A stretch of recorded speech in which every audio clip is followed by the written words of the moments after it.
1 Corinthiens 12. Tubebeni pamoja wa Korinto wa kwanza 12.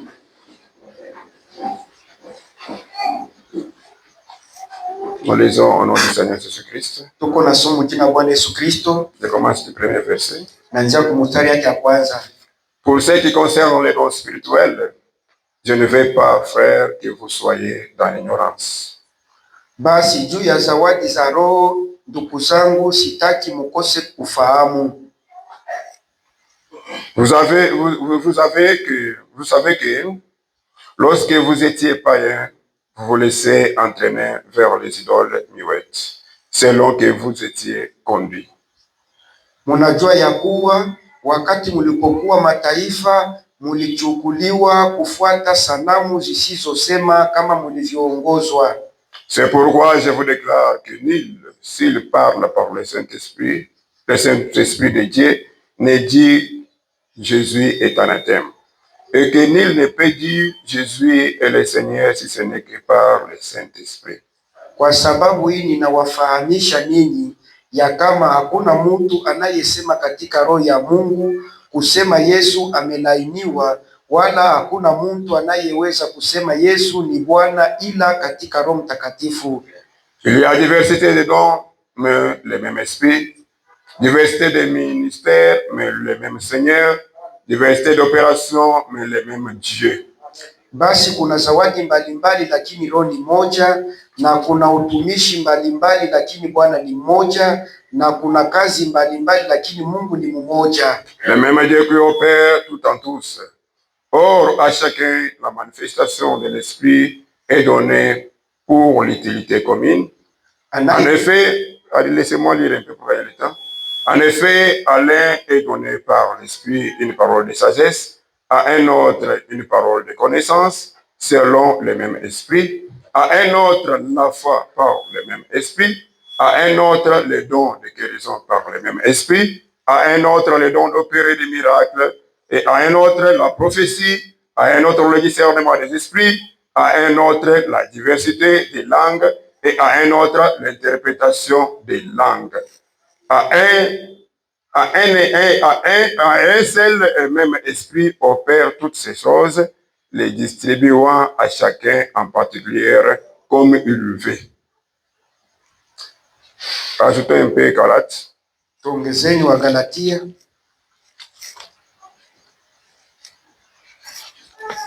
Excusez-moi pour vous retenir les mots. Munisamee kwa kumichunga vile. Prenons Galates 5:13. Galatia 7:13. 5:13. Galatia 5:13.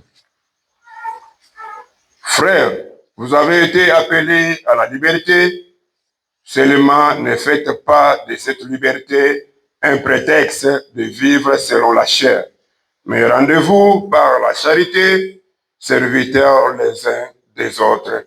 Car toute la loi est accomplie dans une seule parole, dans celle-ci: tu aimeras ton prochain comme toi-même. Mais si vous mordez et vous dévorez les uns les autres, prenez garde que vous ne soyez détruits par les unes par les autres. Que Dieu vous bénisse. Je prononce un mot de prière. Merveilleux Père Céleste, le revenu Père, que vous devez féconder cette église. Écartement de la scène Jésus, reprends cette parole, les Écritures que nous venons de lire, donne la vie, Seigneur, à ce peuple. Aujourd'hui, un certain vendredi, pareil, Seigneur, tu étais allé au calvaire. Et là, en toi, Seigneur, sortait l'eau et le sang. Et mon prophète m'a dit que dans ces composants chimiques, il y avait une vie appelée la vie Zoé.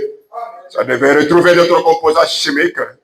Ça devait retrouver mon frère, ça devait retrouver ma sœur, pour prendre encore des dispositions de l'autorité, du pouvoir, Seigneur, d'exercer la même puissance, d'exercer le même ministère, d'exercer les mêmes œuvres qu'avait Jésus sur la terre.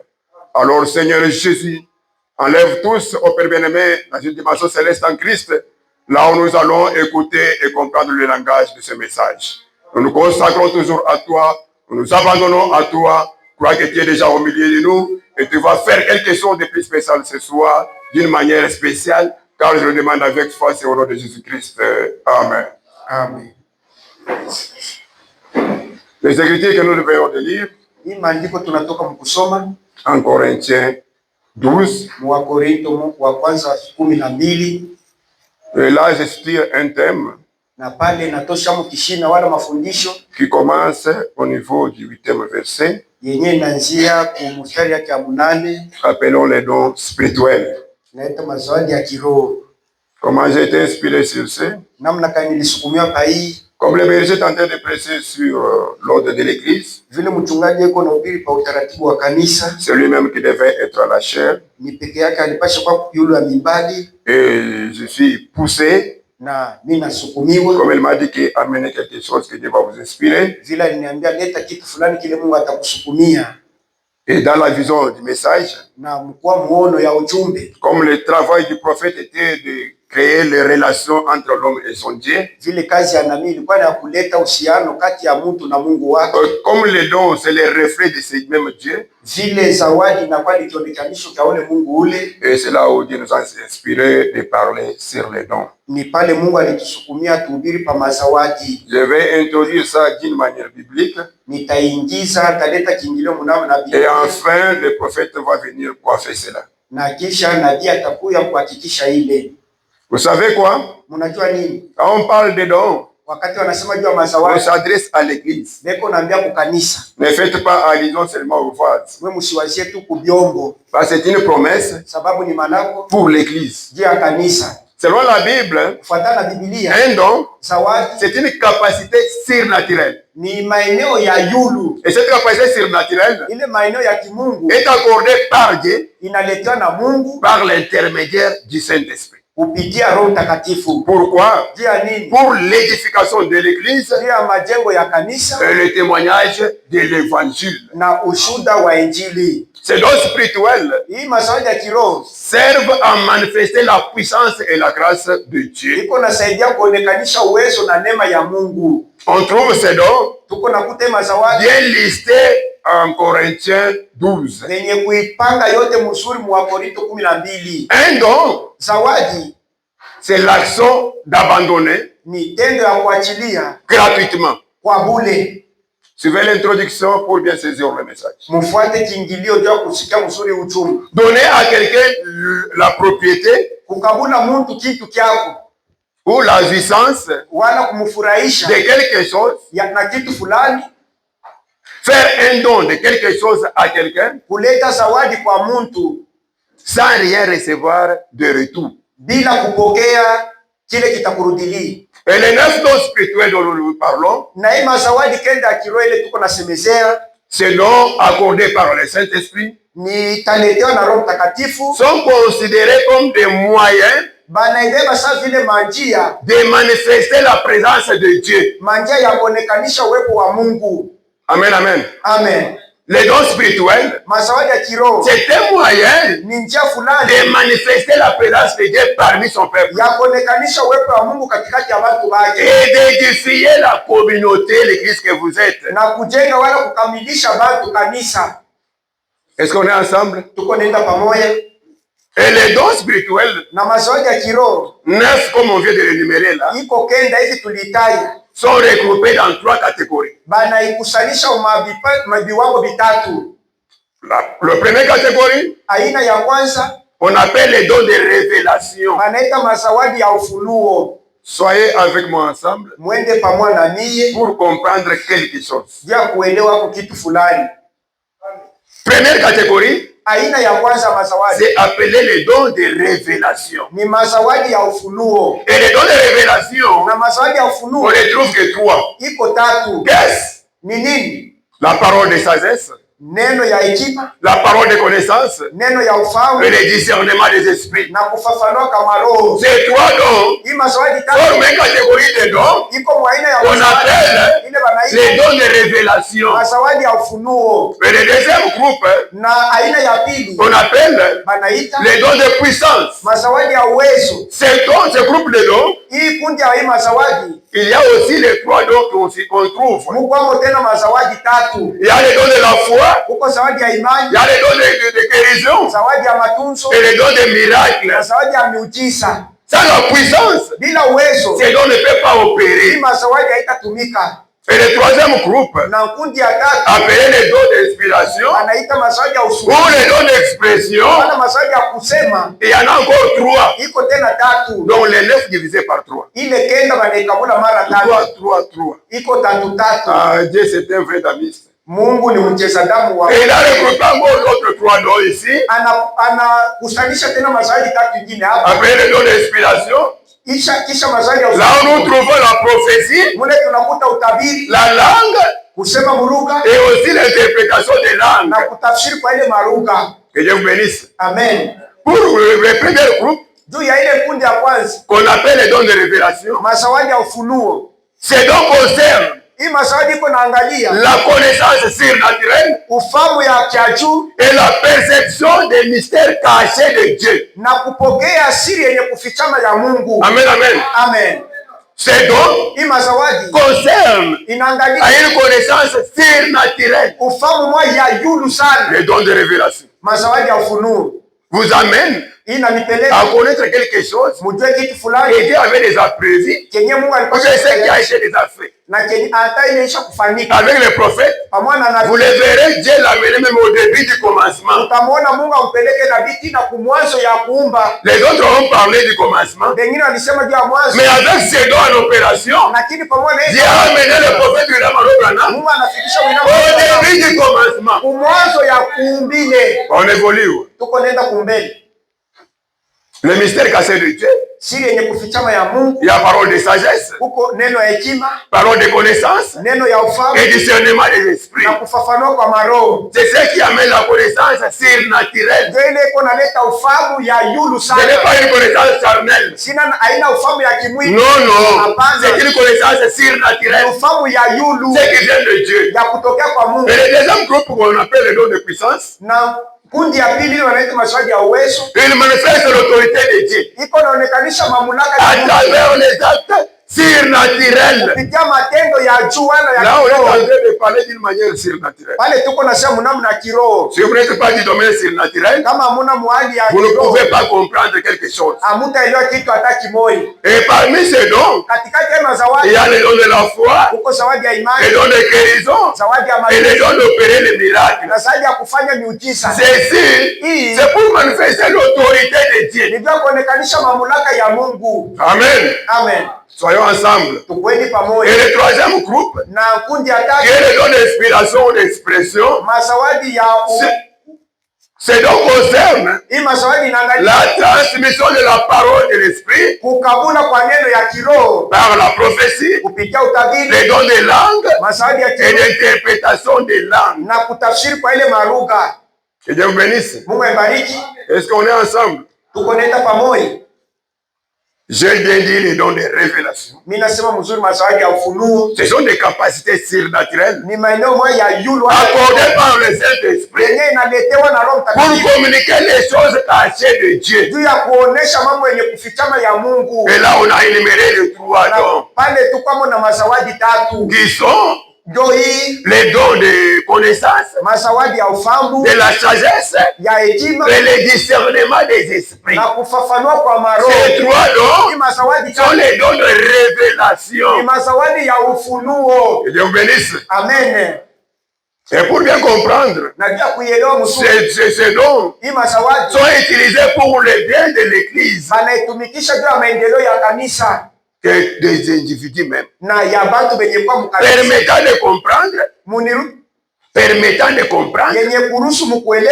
guider et de protéger. Que Dieu vous bénisse. Ces dons permettent de recevoir une connaissance surnaturelle sur une situation qui peut être passée, qui peut être présent ou à venir. Que Dieu vous bénisse. Amen. Prenons l'exemple. Si vous pouvez lire en Jean 4:18, là Jésus s'adressa à la femme samaritaine. Il est vrai ici, il y a eu une manifestation des dons de révélation. ya kutumika. Là où il y a eu discernement. Kule kulikuwa ufafanuo. Et les dons de connaissance étaient en action. Na zawadi ya ufahamu ilikuwa mkutumika. Parce que Jésus est arrivé au point de dire à la femme. Yesu alifika mnapo kuambia yule mwanamke. Pour les maris que la femme avait déjà croisé dans sa vie. Kwa wale wanaume mwanamke alikuwa shakupatanaka nao maisha yake. Amen, amen. Amen, amen. Ces dons, hii mazawadi peut se produire par les songes. Inaweza kufanika kupitia mandoto. Parce que vous pouvez dire, quand on a énuméré par Paul en Corinthiens, wakati tunaitaya kufuatana wa Korinto wa kwanza, on n'a pas parlé des songes, on n'a pas parlé des visions, des voix audibles et autres. Sauti ya chini chini na vingine. Ces petits dons-là ile mazawadi kidogo hiyo sont incarnés dans le grand don iko ndani ya mazawadi qu'on appelle les dons de la connaissance. Ile banaita mazawadi ya ufahamu. Comment Dieu l'utilise? Namna kama Mungu iko c'est une manière de nous dire les choses qui sont cachées dans le mystère de Dieu. Iko tena namna ya kutuambia dans les plans de Dieu. Mambo ya Mungu. Pour moi, j'ai les dons de la vision. Mimi niko na zawadi ya maono. Mais quand on énumère les 9 dons, kama banataja ile mazawadi, tu vas te perdre pour ne pas se situer là-dedans. Utajipoteza ujikute mule. Or, tu es parmi les premiers groupes de dons. Là où il y a la connaissance, mule muko ufahamu. Là où il y a la sagesse, mule muko hekima. Et le discernement des esprits. Na kufafanua kwa maroho. Que Dieu bénisse. Mungu ambariki. Et la parole de sagesse, na neno ya hekima, c'est donc donne la capacité de recevoir hii zawadi iko naleta maeneo ya kupokea des solutions, majibu ou les conseils divins, wala mashauri ya Mungu à une situation. Mambo fulani. Il y a un problème. Uko mambo. Il faut que ces dons entrent en scène inalomba hii zawadi pour donner des solutions à ces problèmes. Majibu kwa ile mambo. Et cette sagesse, na hii hekima, en tant que don, kama vile zawadi, cela opère. Ile iko natumika. C'est au moyen du Saint-Esprit. Kupitia Roho Mtakatifu. Que Dieu bénisse. Amen. Iko nasaidia kujua mwanzo haikuonekanika kwa kiroho. Qu'elle soit bonne ou mauvaise. Ikwe ya mzuri wala ya mubaya. Ça peut être une maladie. Inaweza kuwa magonjwa. Ça peut être un esprit mauvais sur inaweza kuwa pepo mchafu pamoja. C'est donc est appelé d'entrer en scène. Pour discerner cet esprit maléfique. Que Dieu bénisse. Amen. Ces dons sont accordés pour la bénédiction et le profit de ceux qui aiment le Seigneur. Toi, tu n'aimes pas Dieu. Comment Dieu peut te donner cela? Que Dieu bénisse. Amen. Ces dons-là protègent l'Église en révélant le mal et le guidant vers la repentance. Je suis en train de vous parler dans la première catégorie des dons. Là, on a trouvé les dons de révélation. Et les dons de révélation, on les a énumérés 3. On a parlé du don de la connaissance, du don de la sagesse et du discernement. Et je prends le deuxième groupe encore pour une meilleure compréhension. Il s'agit des dons de puissance. Ces dons de puissance font référence à un groupe de dons spirituel chrétien placé aux côtés de d'autres groupes de dons. Parce que dans une église, on doit trouver tous ces dons en opération. Que Dieu bénisse. Et ces dons-là, on les a énumérés 3. On a parlé du don de la foi, qui est une conviction spirituelle, une conviction exceptionnelle en Dieu, qui surmonte la doute, permettant d'agir avec une grande assurance. Quand il y a les dons de la foi, toi tu fais ton programme avec assurance. Quand il y a le don de la foi, quand tu prononces la parole, il n'y a pas de doute. Et tu dis quelque chose, et la chose arrive.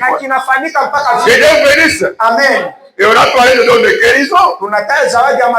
C'est la capacité de guérir des maladies sans l'intermédiaire d'un médecin. Amen, amen. Amen, amen. Quelqu'un avec ses dons, Mtu na hii zawadi il prie pour toi atakuombea et la guérison s'installe. matunzo inakufanikia. Parce que pour commencer, Juu mwanzo ya yote la maladie, magonjwa c'est un démon. ni pepo, Et nous avons notre ordonnance na tuko na amuri yetu depuis la Bible tangu Biblia qui nous dit inatuambia qu'il est l'Éternel eko Bwana qui guérit de toute maladie. mwenye kutunza magonjwa yote. Que Dieu bénisse. Mungu abariki. Et avec ces dons, Na hii zawadi dans l'homme, ndani ya mtu les choses arrivent.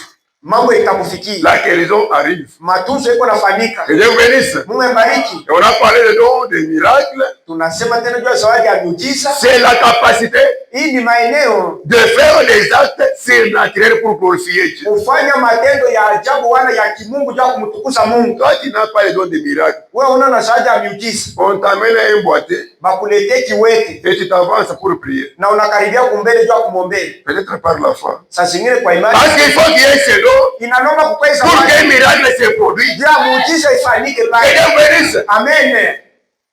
Quand le don de miracle est là, Wakati zawadi ya miujiza iko ndani, ça ne demande pas de longue prière. haitalomba maombi mrefu, Ça ne demande pas de jeûner. hailombe ufunge chakula, Même des mots seulement. hata misemo Et la chose arrive. na jibu inafanyika. Que Dieu bénisse. Amen. Ces dons sont manifestés surnaturellement Hii mazawadi iko naonekania mnamna ya kimungu pour l'édification des croyants juu ya kukamilisha maminifu, et la démonstration de son autorité. kuonekanika kwa utawala wake. Dieu bénisse. Mungu abariki. Et leur but est d'aider les personnes Kifukuzio cha hii mazawadi ni et de kusaidia répondre à leurs besoins. na kujibu kwa malazima ya bantu. Que Dieu bénisse. Mungu abariki. Avec ces trois noms Na hii mazawadi tatu qui sont dans les dons de puissance, yenye kwa mu mazawadi ya uwezo, c'est ile là où il y a la démonstration de la ndio puissance. pale peko kionekanisho cha uwezo. Sans la puissance, Bila uwezo, sans l'autorité de Dieu, bila mamlaka ya Mungu, ces dons, ça ne peut pas opérer. hii mazawadi tatu haitatumika. Et enfin, on a parlé des dons d'inspiration, Na ya tatu tulita mazawadi ya ufunuo, les groupes de dons. kundi ya mazawadi, Là où on parle de dons d'inspiration ou d'expression. mazawadi ya usukumo wala ya kusema. Ce sont des capacités surnaturelles, Ni maeneo ya kimungu, souvent appelées mara mingi wanaita les dons vocaux. mazawadi, Les dons vocaux. mazawadi ya munene, Vocaux, ce qui est vocal. mazawadi ya sauti. Que Dieu bénisse. Mungu abariki. Qui inclut Yenye iko ndani les dons de la prophétie, mkwamo zawadi ya les utabiri, dons de langue mkwamo zawadi ya roho, et les dons d'interprétation des langues. zawadi ya kutafsiri marugha. Ils sont considérés Boba na iko comme des manifestations sa bionekanisho de l'Esprit Saint ya Roho Mtakatifu pour permettre aux croyants ya kuruhusu kubamini de communiquer bapate des kusubiri oracles mamiujiza de la parole de Dieu. ya neno ya Mungu. Est-ce que vous me suivez? Munanifuata mzuri?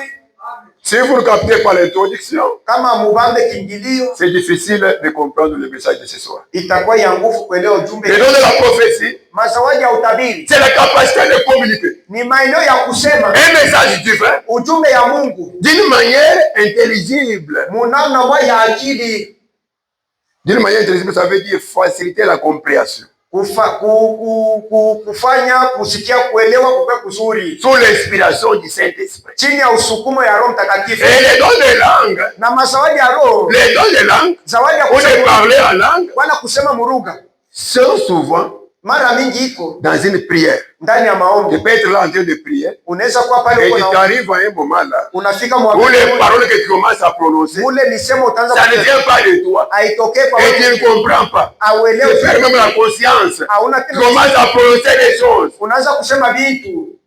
C'est là où ces dons-là entrent en action. Njo mule hii mazawadi iko natumika. Ça peut être aussi une expression divine. Inaweza kuwa msemeo ya Mungu. Que Dieu bénisse. Mungu ambariki. C'est là où les pentecôtistes Njo pale bapenta se sont emballés dans des histoires. banaingia mu mabiko Au lieu de laisser le Saint-Esprit faire parler la personne en langue, mahali ya kuacha Roho Mtakatifu asemeshe muruga et bo ils sont allés banenda au point de commencer à enseigner les gens de comment parler en langue. munamna kufundisha watu namna kani kwanza kusema. Mais ici chez nous, hapa kwetu dans les messages, mujumbe en tant que les véritables pentecôtistes, kama vile bapenda on laisse le Saint-Esprit uko na acha Roho Mtakatifu parler en langue aseme à mtu travers la personne. kupitia mtu. Que Dieu bénisse. Amen. Et enfin, il y a les dons d'interprétation de Ya langue. mwisho huko mazawadi ya kutafsiri ile marugha, C'est la capacité na hiyo ni maeneo de comprendre ya et kuelewa de traduire ce qui est dit en langue. na kutafsiri vile wanasema murugha. Je pense qu'on est clair. Na washa tuko nenda waziwazi, C'est l'introduction. ni kiingilio tu, Vous êtes censé de comprendre ça mnapasha kuelewa mzuri pour qu'on puisse aller maintenant avec la lunette de l'âge. juu ya twende sasa na Avec la lunette de l'âge. na makarashi ya kizazi. Que Dieu bénisse. Mungu abariki. Nous prenons maintenant le prophète William Branham. Tunaombewa sasa nabii William Aro Branham, Il puisse lui-même coiffer la chose. yeye peke apate kutuambia. Prenons le message intitulé Les dons. Tubebeni ujumbe wenye kuitiwa mazawadi. Je prends le 25e paragraphe, Nabeba kifungu 25 là à la fin, kule kumwisho et le 26e paragraphe. na kifungu 26. Que dit le prophète? Nabii kunasema nini? Et ce sont là des messagers de Dieu. Eti ile ni maujumbe ya Mungu, Des dons. mazawadi. Tout cela renvoie au même Dieu. Yote ile iko naelekea wale iko naenda ku Mungu moja. Les dons de guérison, Mazawadi ya matunzo, les dons de prédication, mazawadi ya mahubiri, les dons de prophétie, zawadi ya utabiri. tous les dons spirituels Ile mazawadi yote ya kiroho du corps sont simplement des rayons et des reflets du même Dieu. ya mwili iko tu ni kionekanisho cha Mungu moya moya. Voyez-vous, Munaona l'écran diamant, jamaa munene. en effet, Kwa hivi l'un a reçu la connaissance, inapokea ufahamu, l'un a reçu la connaissance, mmoja anapokea ufahamu, l'autre la sagesse, mwingine hekima, l'autre le don de guérison, mwingine zawadi ya l'autre le don de prophétie, mwingine zawadi ya utabiri, mais tous du même esprit, lakini bote kwa roho moya, l'écran diamant. jamaa munene. Et ces puissants rayons de lumière Na ile miangaza kubwa ya nuru que vous voyez projetés dans ce sens et dans l'autre sens, ile munaona inatupa huku na kule, tous proclament une chose. yote iko natangaza kitu kimoja. Il existe un Dieu qui vit et qui règne. Kukwako Mungu mmoja iko naishi na mwenye Et kutawala. aussi longtemps que vous voyez ces choses en action, Wakati yote munaona hivi vitu viko natumika, sachez que Dieu est toujours le même hier, aujourd'hui et éternellement. ujua kusema Mungu iko mpaka moja moja, jana leo hata Que milele. Dieu bénisse. Mungu abariki. Les dons que nous recevons, Hii mazawadi tuko c'est napokea le reflet du même Dieu. ni vionekanisho ya Mungu, C'est le rayon du grand diamant. ni miangaza ya jamaa munene. Dieu qui dégage sa puissance. Mungu anakufichika Et munene, cela vous saisit, na ile inakushika, cela vous touche ile inakubamba, et amène quelque chose de spécialité dans ta vie. inaleta kitu fulani cha upekee maisha Toi yako. qui priais simplement, Wewe mwenyewe ulikuwa tu naomba, commences à prier des heures du temps, unaanza kuomba en masaa, train de prononcer des paroles que tu ne gères même pas. uko nasema na misemo yenyewe ujue. Toi qui ne prophétisais Wewe pas, mwenyewe kuwa na tabiri, avec ces rayons sur toi, na hii miangaza tu commences à prophétiser. unaanza kutabiri. Toi qui n'étais pas sage, Wewe mwenyewe kuwa na hii avec ces rayons de ces grands diamants, na hii miangaza ya qui jamaa est le Seigneur Jésus, mwenye kuwa Bwana tu Yesu, te trouves très sage quand jamais. unajikuta wa hekima sana. Que Dieu bénisse. Amen. C'est le prophète. Ni nabii. Je prends la robe d'occasion. Nabeba kanjo ya kombo. Prenons le paragraphe 12. Kifungo 12.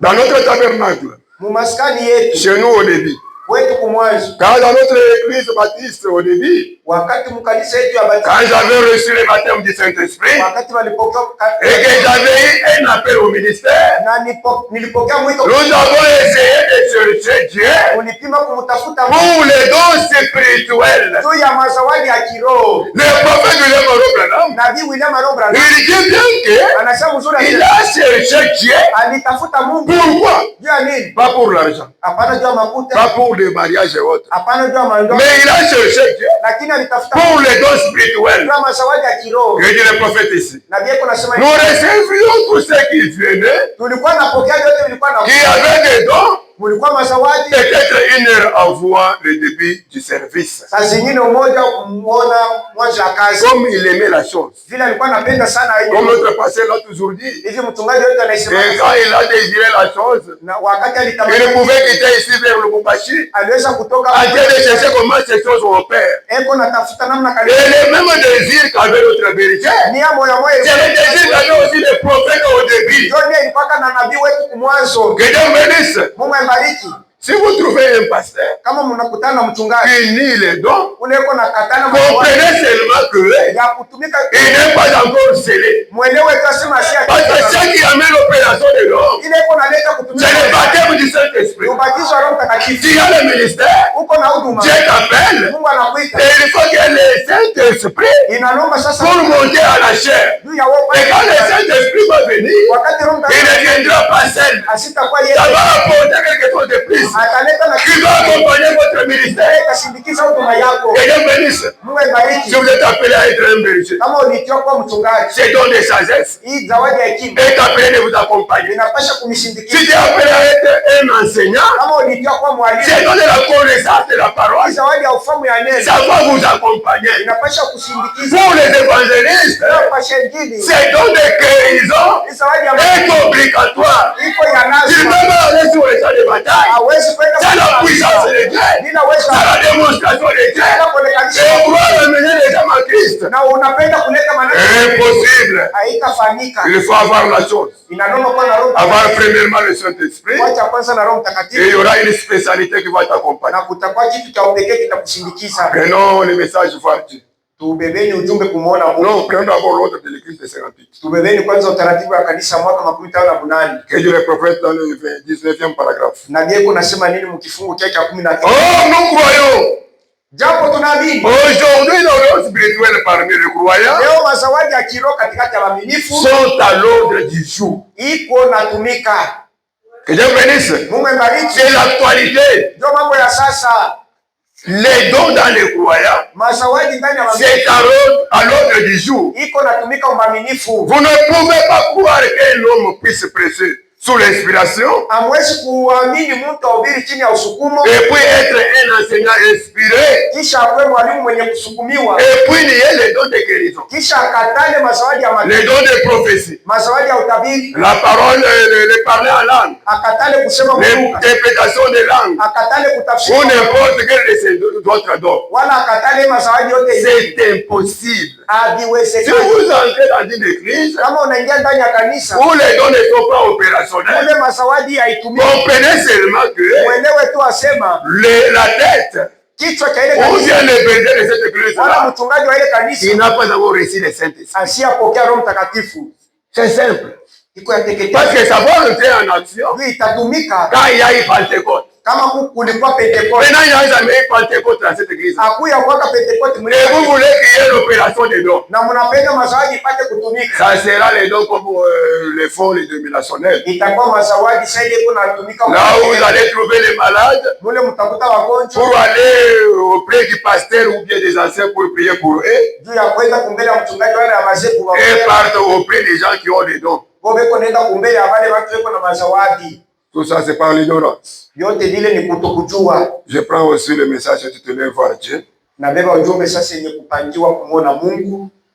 33e paragraphe.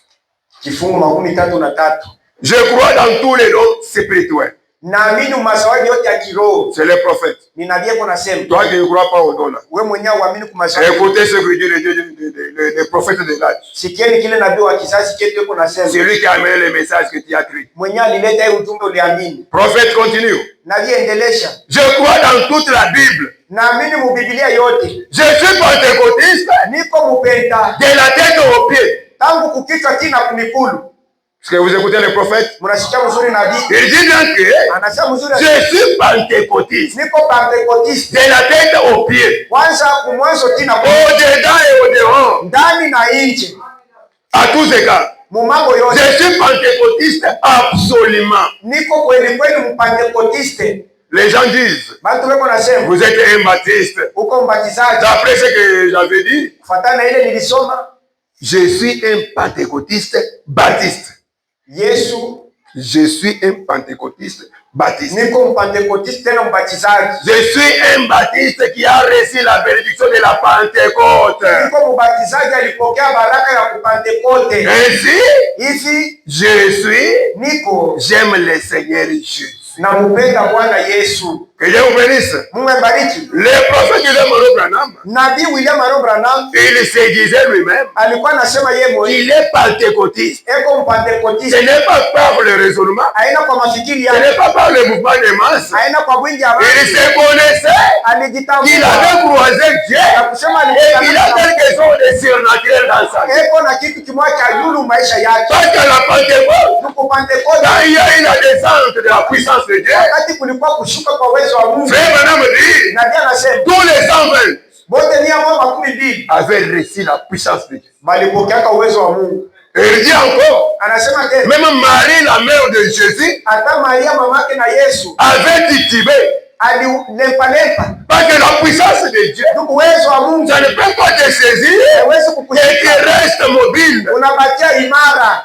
Que Dieu bénisse. Mungu abariki. Quand la puissance te saisit, Wakati ile uwezo na kubaba comme c'est une option spéciale, vile ni upako wa comme Mungu, ça vient du ile surnaturel, inatokea kwa Mungu. tu vas avoir aussi des signes surnaturels. Anapaswa kuwa na maadama ya kimungu. Que Dieu bénisse. Mungu abariki. Et je suis en train de vous révolter ce soir Niko na mitongosha ya magharibi pour reconnaître que ndio kufumbula sema les dons, ce mazawadi n'est pas seulement pour les voisins. haina mpaka juu ya Ceci est donné à l'église. hii mazawadi iko Quand kukanisa. tu croises Dieu, Kama unakutana tu dois avoir un don en opération. unapaswa kuwa na zawadi iko Que natumika. Dieu bénisse. Prenons aussi entrer en esprit. Tubebeni tena kuingia muroho, Entrer dans l'esprit. kuingia ndani ya roho. Je prends le paragraphe 27. Kifungu 27. 7 jours de marche sans trouver le véritable Dieu vivant. Siku 7 ya safari bila kukuta Mungu wa kweli aliye hai. Que dit le prophète ici? Nabii yuko nasema nini hapa? 7 jours de marche Masiku 7 ya safari sans trouver le véritable Dieu vivant. bila kukutana na Mungu wa Branham, c'est quelle marche? Branham ni mwenendo safari kani? Nous nous sommes emballés dans les petits ismes. Tulijiingiza kundi twa watu. Dieu a donné à Luther la justification. Mungu alimpa Luther kuhesabia haki. Il s'est emballé avec ça. Anaenda nao pembeni. Il a donné à Wesley la sanctification. Anampa Wesley utakaso. Il s'est emballé avec ça. Anenda kwengine na ile. Il a permis aux pentecôtistes de parler à langue. Aliruhusu kwa Pentekotiste basi. Ils se sont emballés avec cela. Wale wanenda nao pembeni na ile. Dieu veut vous rassembler Mungu anapenda kunikusanisha dans une unité de puissance umoja ya uwezo pour ramener la plénitude du Saint-Esprit na kurudisha utele ya Roho dans l'église ndani ya kanisa une fois de plus. mara ingine tena. Que Dieu bénisse. Mungu abariki. Dieu veut vous réunir. Mungu anapenda Dieu kunikusanisha, vous mettre ensemble kumiweka comme pamoja ces jours-là dans la chambre haute sasa vile mshikile pour faire ramener la plénitude du Saint-Esprit ya kuleta tena kurudisha Roho dans l'église. ndani ya kanisa. Que Dieu bénisse. Mungu abariki. Et une fois de plus, Mara ingine tena comme il avait fait là-bas, hata vile alifanya il est obligé de le faire encore anapasha kuifanya pour tena qu'il puisse continuer son œuvre. ili apate kuendelesha na kazi Que yake. Dieu bénisse. Mungu abariki. Et ça, Na hii avec tous les dons spirituels en opération, pamoja na mazadi yote ya kiroho dans chaque corps local, mukila mwili hapa nafasi, pas dans les vases, hapana ndani ya jombo. dans chaque corps local. Kila mtu wala mwili hapa Toi qui nafasi. t'appelles chrétien, Wewe mwenye kujita Mkristo, toi qui t'appelles membre de l'église, wewe mwenye kuita mwanamemba wa et kanisa, l'église où moi je m'adresse, wewe niko na c'est sema l'église du prophète William Marion Branham. kanisa, niko na semeni Lui qui avait le désir, yeye mwenyewe alikuwa na nia le fin, njala d'avoir ce Dieu œuvrer puissamment dans l'église. ya kuona ule Mungu yuko natumika na uwezo wote ndani ya kanisa. Que Dieu bénisse. Mungu abariki. Prenons l'âge de Laodicée. Tubebeni kizazi cha Laodikia, Je prends le paragraphe 33. kifungu 33. Écoutez ce que dit votre prophète. Msikie kile nabii wewe yuko nasema. Je crois que vous l'aimez. Naamini kwamba mnampenda. N'oubliez pas, Msisahau, n'oubliez pas que le plus grand de tous les noms, msisahau ase zawadi ya munene wa zawadi yote. prophète, c'est quoi? Nabii ni zawadi kani? Il dit ceci, Anasema hivi, c'est l'amour. ni mapendo. Quand je parlerai les langues des hommes et des anges, hata kama nikisema marugha ya watu wala ya malaika, quand je livrerai mon corps pour être brûlé en sacrifice, nifikie kutoa hata mwili yangu baichome kutolea, quand j'aurai toute la connaissance, etc., hata kama nitakuwa na ufahamu ya vitu vyote, je ne suis rien. sina kitu. Ainsi, Hivi mais quand ce qui est parfait, wakati kile kiko kamilifu, prophète, qu'est-ce qui est parfait? nabii kitu kikamilifu, Il dit ceci, anasema hivi, c'est-à-dire ni kusema l'amour. mapendo.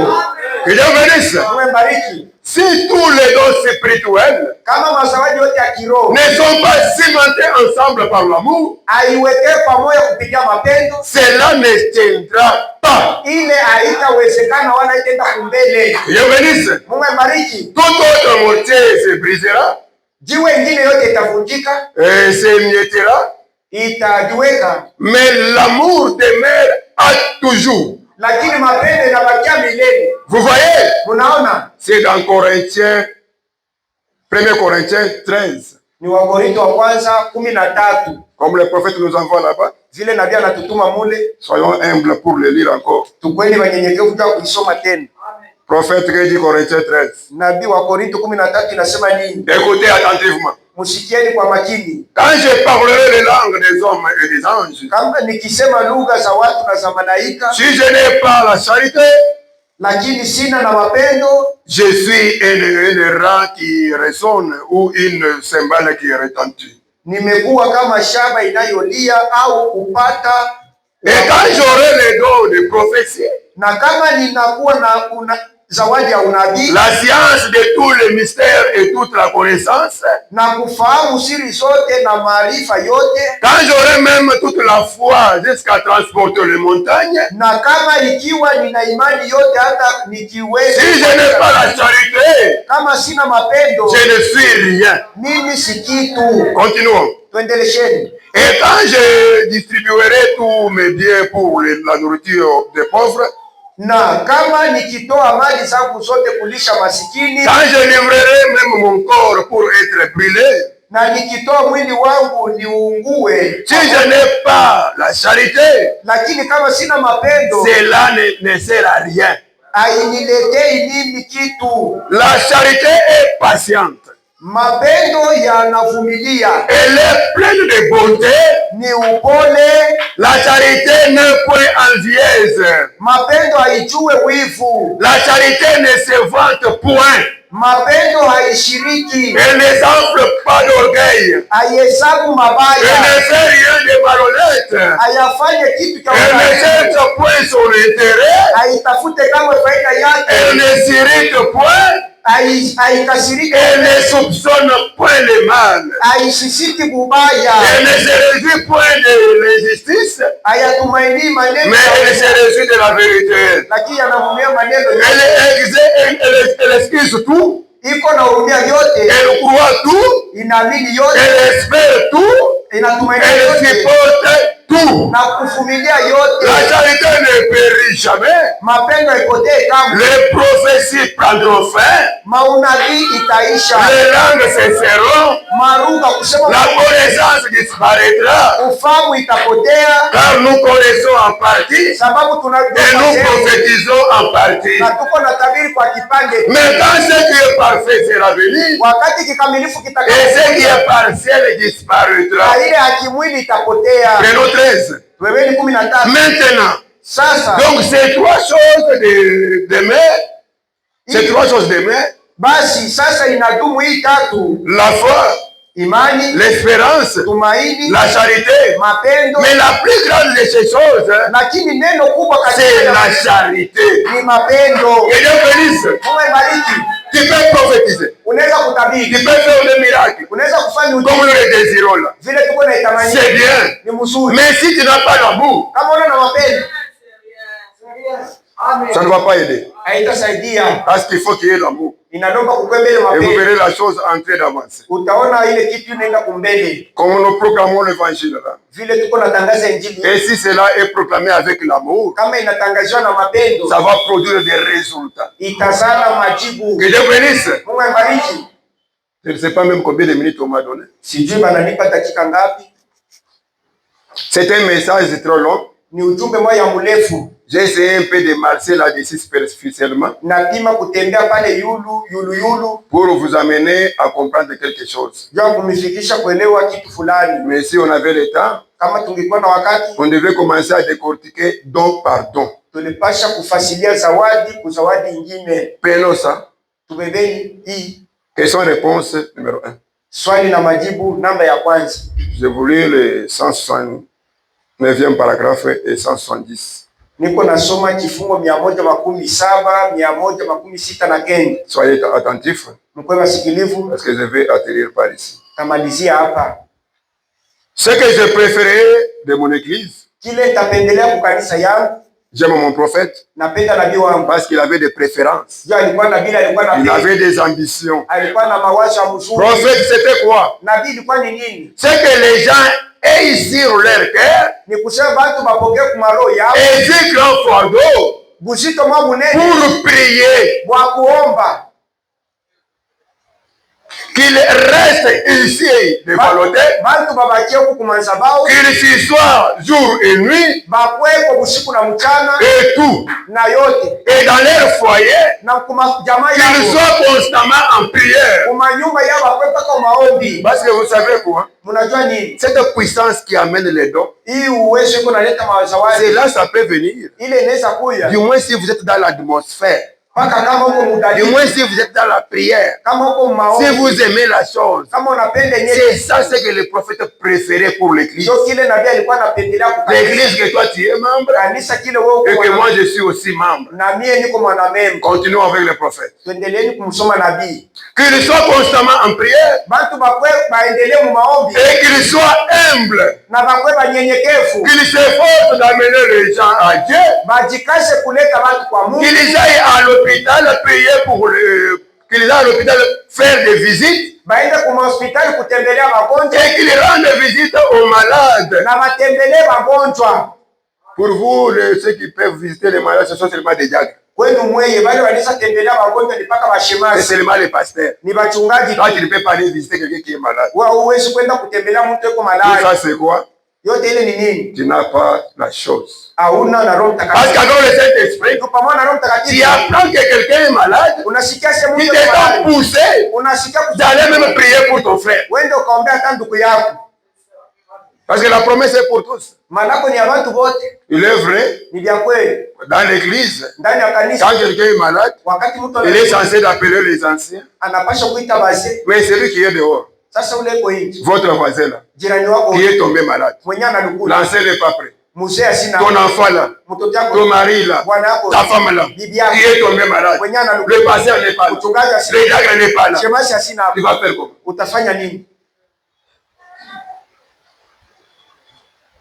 Et qu'il s'efforce d'amener les gens à venir à l'église et à faire ce qui est bien. C'est ce que je préfère. Plus que toutes les autres choses réunies. Le prophète préférait ça. Plus que toute autre chose là. Bien c'est que ces autres choses sont bonnes, et ils ont leur place dans l'église. 170. Mais même s'il fallait avoir ces choses personnellement, c'est à ça que je donnerai la première place. Que Dieu bénisse. Le prophète donnait la première place aux choses surnaturelles. Il dit ici, parce que si vous avez ça, les autres choses viendront. Si toi tu as le Saint-Esprit, les autres choses viendront. Si toi tu as la puissance de Dieu, les autres choses sont des surplices. Que Dieu bénisse. Oui. Voyez, si vous avez ça, si vous avez tellement faim de Dieu, des cris viendront. Des cris. Si vous avez tellement faim de Dieu, kama uko na njala ya Mungu, les cris viendront. malalamiko itakuja. Si vous avez tellement faim de Dieu, kama uko kweli na njala ya le Mungu, parler en langue viendra. na kusema muruka kutakuya. Si vous avez tellement faim de Dieu, kama uko sana na njala ya et que vous continuez à avoir faim, na uko naendelea kwa na hamu ya continuez comme ça. endelea mpaka vile. Que Dieu bénisse. Mungu abariki. Si vous avez la vie de la prière, kama uko na maisha maombi, autre chose ça va venir. vitu vingine vitajikuia. Si tu as la soif de prier, kama uko na hamu ya si maombi, tu as la soif d'adorer, kama uko na kila de désirer ses dons, kutamania mazawadi, autre chose ça va venir. vitu vingine vitajikuia. Les véhicules, Mamoto, la maison, manyumba, le mariage, mandoa, ça ce n'est pas primordial. bile adina vya nafasi ya kwanza.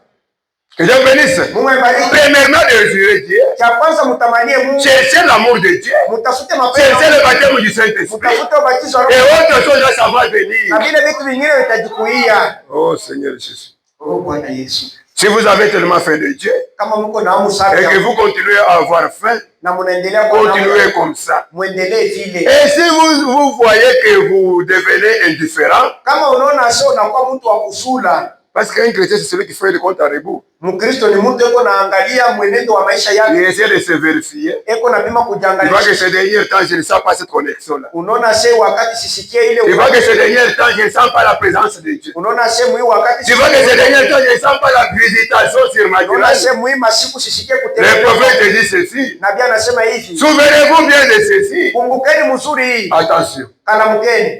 Il y a là un autre esprit Pale kuna kwa pepo ingine. qui cherche à s'introduire. Roho ingine inatafuta Et rester là devant Dieu, bakia kumbele ya Mungu. dans l'humilité, Munyenyekevu. l'âme en travail. Nami nafsi mkutumika. Que Dieu bénisse. Mungu abariki. Ne laissez pas votre âme entrer de chemin. Usiache nafsi yako. Ça doit être un travail. Inapaswa kuwa na Un chrétien, Mkristo. ce n'est pas un chemin. Haina mtu C'est quelqu'un qui travaille pour son âme. ni mtu yuko anatumika juu ya Parce nafsi que yake. les matériaux, Juu ya kupapasa. pour l'éternité, Bila umilele. ça y est déjà là. Viko hapo. Et les matériaux, pour l'enfer, ça y est déjà là. Viko hapo. Mais si tu as le désir, Kama uko na nini? le fin, Jana. de chercher ce Dieu, Ya kutafuta ile il va te venir en aide. atakuya Il kukusaidia. va te remplir du Saint-Esprit. Atakujaza na Roho Il Mtakatifu. va t'appeler dans sa disposition. Atakuita kwa ngambo yake. Que Dieu bénisse. Mungu abariki. Pour ce soir, Kwa hii magharibi. que Dieu vous bénisse. Mungu amebariki. Soyons debout. Simameni.